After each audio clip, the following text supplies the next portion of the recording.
വണ്ണമുള്ളവർക്ക് cigarette bottom തയ്ക്കുമ്പോഴത്തേനും നടക്കുമ്പം കയറിപ്പോകും എന്നുള്ളൊരു complaint അല്ല. അവർ നേരത്തെ തയ്ച്ചിട്ടൊക്കെ അങ്ങനെ സംഭവിച്ചിട്ടുണ്ട്. അപ്പോൾ അങ്ങനത്തെ പാൻറ്റ് വേണ്ടെന്നാണ് എന്നോട് ആൾക്കാർ പറയാറ്. അപ്പം ഞാൻ പറയും അങ്ങനെ നമുക്ക് കയറി പോകാത്ത രീതിയിൽ ചെയ്തെടുക്കാൻ പറ്റും. അതെങ്ങനെയാണെന്ന് വെച്ചിട്ടുണ്ടെങ്കിൽ നമ്മൾ ഇവിടുത്തെ ഈ ഒരു വിഡ്ത്ത് എന്ന് പറയുന്നത് നമ്മൾ ഇപ്പോൾ ഇതിനകത്ത് കൊടുത്തിരിക്കുന്നത് 13 ഇഞ്ചാണ് നമ്മൾ ഇതിനകത്ത് കൊടുത്തിരിക്കുന്നത്. പക്ഷേ ക്രോച്ചിൻ്റെ ലെങ്ത്ത് നമ്മൾ 12 ഇഞ്ചേ കൊടുത്തിട്ടുള്ളൂ. 14 ഇഞ്ചൊന്നും സിഗരറ്റ് ബോട്ടത്തിന് ഇടരുത്. അപ്പോൾ അങ്ങനെ ഇടുമ്പോഴാണ് ഈ കയറി പോകുന്നത്.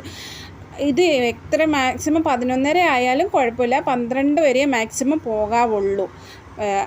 പിന്നെ അത് കഴിഞ്ഞ് ഇങ്ങോട്ടുള്ള ഈ ഒരു വിഡ്ത്ത് ഞാൻ 5 ഇഞ്ചാണ് കൊടുത്തിരിക്കുന്നത്. അപ്പം നമ്മുടെ ക്രോച്ചിൻ്റെ അവിടെ നല്ല ഒരു ലൂസ് കിട്ടും. അപ്പം നമുക്കിങ്ങനെ കയറി പോകത്തില്ല, പിടിച്ചിരിക്കത്തുമില്ല. 5 ഇഞ്ച് ഇവിടെ നിന്ന് ഇങ്ങോട്ടുള്ള വിഡ്ത്ത് കൊടുത്തിട്ട് നമ്മൾ ഈ 12-ന്ന് 5 ഇഞ്ച് ഇങ്ങോട്ട് വിഡ്ത്ത് കൊടുത്തിട്ട് നമ്മളിങ്ങനെ കർവ് ചെയ്ത് വരച്ചെടുക്കുന്നു. ഇങ്ങനെ ചെയ്യുവാണെങ്കിൽ നമുക്ക് പാൻറ്റിന് ആ സീറ്റിങ്ങിൻ്റെ അവിടെ നല്ല ലൂസ് കിട്ടും. അപ്പോൾ കയറിപ്പോകാൻ സാധ്യതയില്ല. പിന്നെ ഇതിൻ്റെ മൊത്തത്തിലുള്ള ഒരളവെന്ന് പറയുമ്പോൾ സൈഡിൽ നിന്ന് ഇങ്ങനെ വരുമ്പോൾ നമ്മളിവിടുത്തെ ഇങ്ങോട്ട് 3 ഇഞ്ചാണ് കൊടുത്തിരിക്കുന്നത്.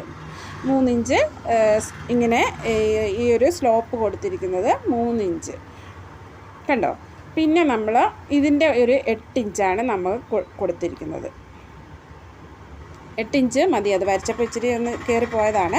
8 ഇഞ്ച് മതി നമുക്ക് ഇവിടുത്തെ ഒരു മൊത്തത്തിലുള്ള വിഡ്ത്ത്. അതായത് ഒരു സൈഡിൽ 1/2 ഇഞ്ചും മറ്റേ സൈഡിൽ നമ്മൾ 1-1.5 ഒക്കെ തുമ്പിടാം.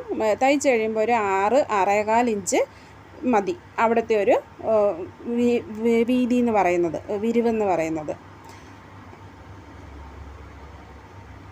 ഇതാണ് നമ്മൾ വെട്ടിയെടുത്തതിന് ശേഷമുള്ളത്. അപ്പോൾ ഈ ഒരു രീതിയിൽ വെട്ടിയെടുക്കുകയാണെങ്കിൽ നടക്കുമ്പോൾ കയറിപ്പോവുകയോ ക്രോച്ച് പിടിച്ചിരിക്കുകയോ ചെയ്യത്തില്ല.